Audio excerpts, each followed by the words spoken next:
Politika është si një kazan që zihen gjatë gjithë kohës dhe atë që sot ti mund ta kesh mik, nesër mund të bëhet armiku yt politik.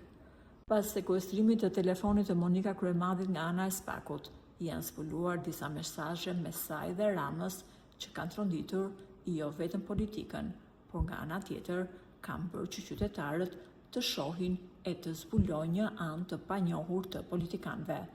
Vetë Monika ka pranuar se ka qindra mesazhe që ajo i ka shkëmbyer me Ramën, që tashmë janë në dorë të Spakut.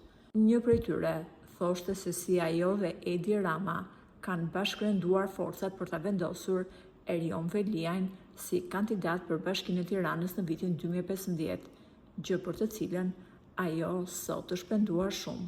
Por jo vetëm kaq, mes Kryemadhit dhe Ramës ka patur një marrëdhënie aq të afërt, saqë kryeministri i drejtohet asaj me fjalën zemër.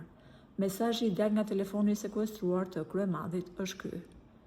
Ajo i drejtohet: "E di që je i lodhur, po më thot Piro se duhet me mbyll me bordin e vjetër, të jenë të dy bashk, edhe Ametaj edhe Milena."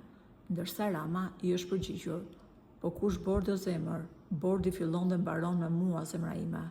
Mëtej, Monika shton se: "Jam e kënaqur me këto mesazhe, siç e di ti, pavarësisht çudive që na kanë ndodhur të dyve, ne të dyve na bashkon diçka tjetër, shija dhe vetëm shija."